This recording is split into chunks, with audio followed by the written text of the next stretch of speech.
Welcome to Surrender School, Emotional Sobriety Workshop. Being Stuck and Getting Unstuck. Welcome back, everybody. I'm so happy to see all of you.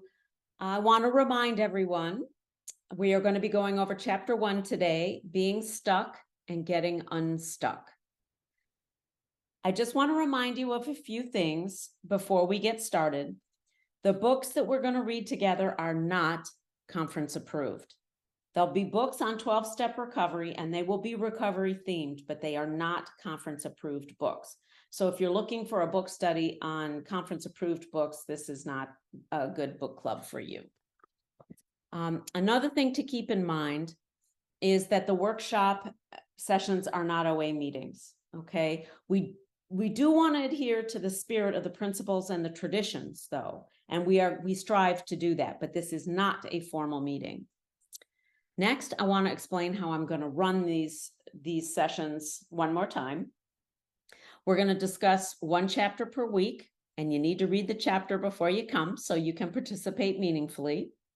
I'll talk for about 10, 15, 20 minutes, summarize the chapter, then I'm going to open it up for sharing and discussion. I want to keep this a very safe place, again, like I talked about last time, so no crosstalk, no advice giving, either in your sharing or on the chat. Now, we're going to dive in. So first, I'm going to talk about Dr. Berger's assertion that there's more to recovery than physical sobriety. How about that for you?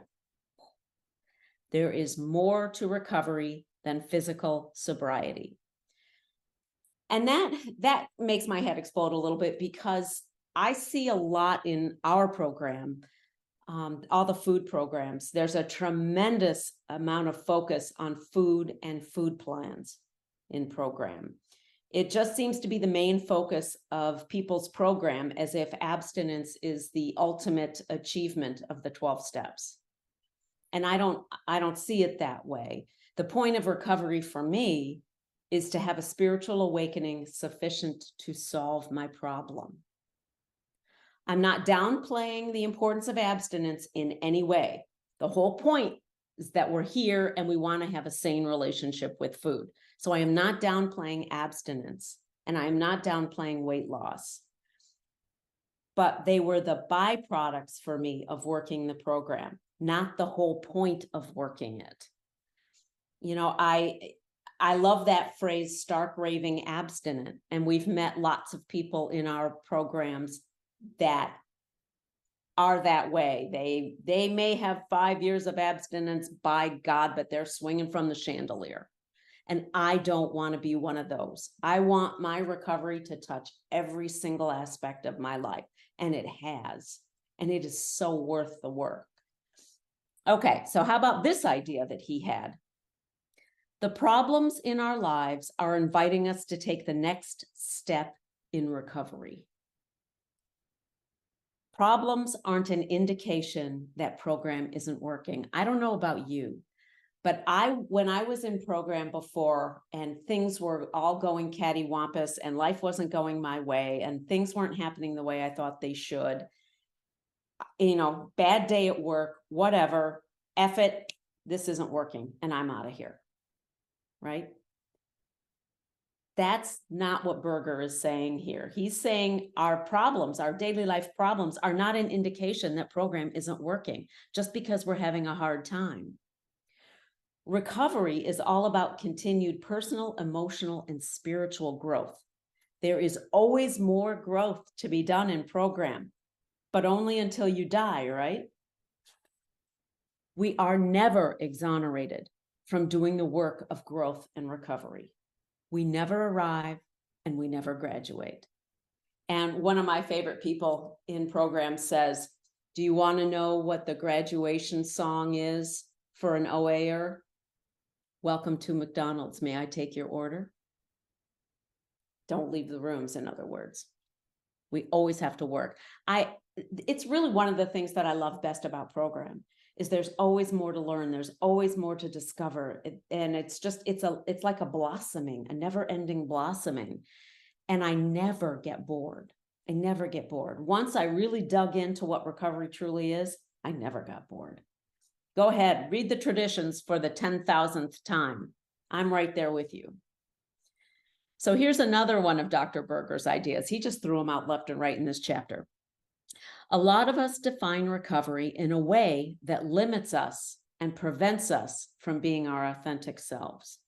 Now, this is an interesting question because a lot of times people come into recovery and they say things like, I just had to shut up and do what I was told. I had to, just do what my sponsor told me, and that's what I did. And to me, that was not an authentic way of being in program. I know that's the way some people recover, and I'm not knocking it. I just know it wasn't authentic for me. And so it didn't work for me. And essentially what it was trying to force myself to believe things that I didn't truly believe.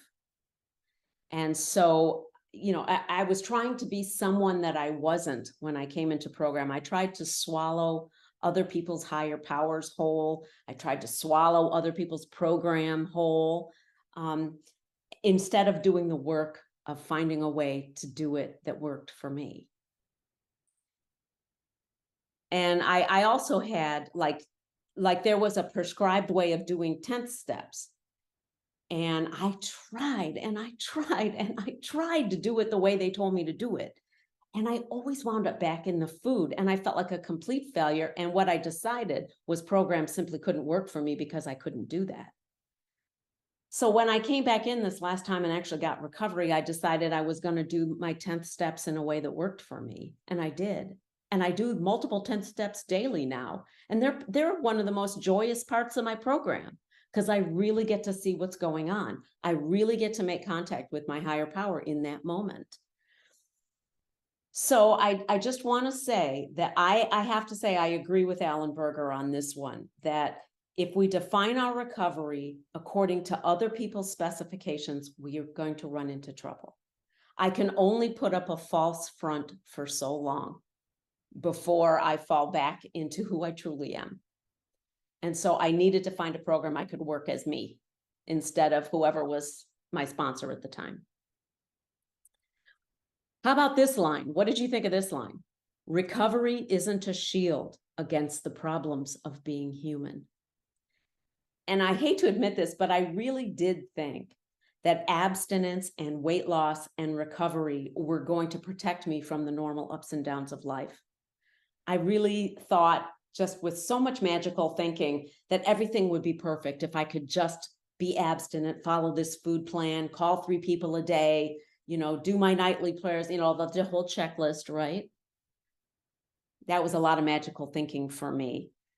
But all of those things that I just talked about helped me to cope with the ups and downs of life a lot better. They help me, but they aren't because the program is somehow magically preventing me from having a bad day.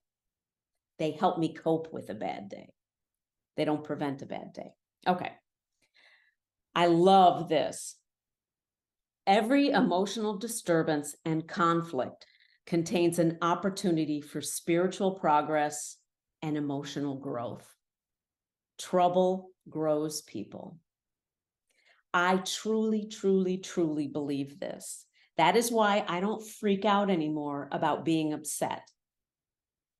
I may be suffering, I may be in emotional pain, but I no longer get upset because I am suffering or in pain.